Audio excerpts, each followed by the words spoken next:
Hey guys, my name is Divya. I'm a doctor and I have held a management role with a healthcare company for a while. I've been doing a series of videos on my channel to help everybody out in the community get certified with whatever certifications they're working on. So, as full time working professionals, we're all working on some certification or another, some studying, some coding, some kind of thing that we want to achieve. So that's what this series is all about. I've already done 9 videos in this series.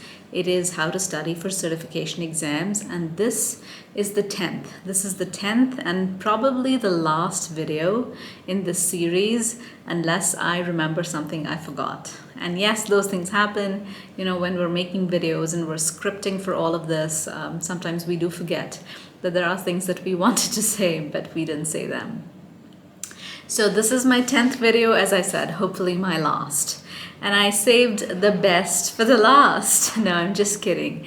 So today's video is dedicated to all those people who didn't make it through their certification exam on their first attempt.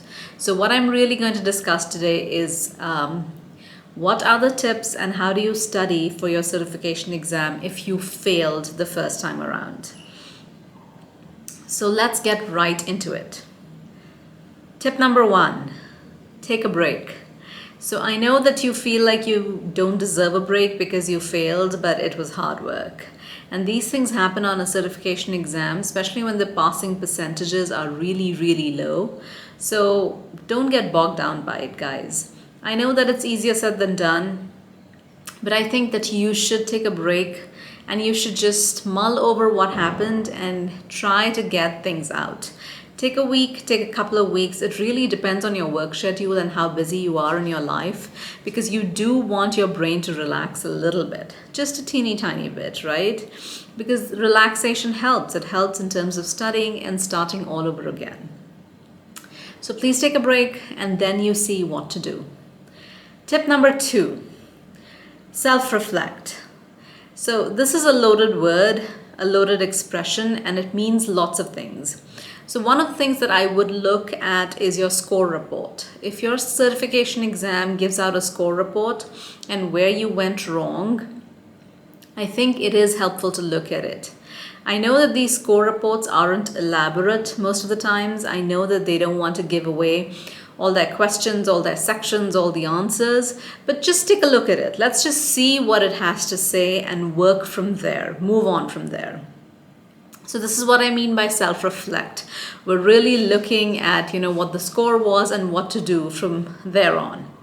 So part B of self-reflect would also be to see what resources you used to study.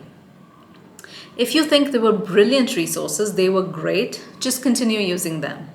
So there are great resources. We know all what they are and who the authors are for excellent resources on these certification exams. Sometimes we end up buying them, sometimes we don't because we already have too many resources, or sometimes we feel that a particular resource might have been too expensive. So just decide and pick on your resource. If there was a resource that you felt that you didn't buy, a study material you didn't buy because maybe it was too expensive or you thought you have too many already, now might be the time to buy it. However, if you're confident that your study material was good enough, stick with it. I'm not telling you to change it just because you failed the first attempt. So as I said, self-reflection is loaded. You have to self-reflect on your score report and on the study material that you used, and you have to be honest about it. If the study material you used is working for most people and you want to stick with it, go for it. If that's not the case, it doesn't work for most people are using something else and you also want to try something else, go for something else. So it's, as I said, loaded self-reflection, but it's going to help you guys. Tip number 3, focus on practice exams. So the reality is, guys, that you've already done the entire course once. You've already been through the material, you've already been through the exam. So focus on practice exams, focus on questions, focus on timing yourself with these practice exams, and I think that would really, really help. There is no substitute for reviewing or revising your material. You still have to do that, but I think solving questions is just a great way. It's just a great way to get acquainted again and get going with the material. My bonus tip and my tip number 4. So, everybody deals with grief and failures in a different way, and your way has to be unique. If you want to talk about your exam that you failed on your WhatsApp group and people that you have, your friends, your family, go ahead and talk about it. If you're one of those who cocoons, who likes to keep it to himself or herself because it's just too much to talk about, I think that's totally fine. Everyone deals with grief in a different way, and you are allowed to choose yours. Not to say that this is too much of grief, because honestly, guys, it's just an exam. It doesn't determine who you are, it is not a final verdict of any sorts. So please don't attach that to your head. Think of this as trying to reach a destination and just hitting a little bit more traffic on the way. It just means that you're slightly delayed and you can take a little bit of extra time the second time around, but you're definitely going to get there. So this was it for today's video, guys. My entire series, the last video, as I said, hopefully on how to study for certification exams.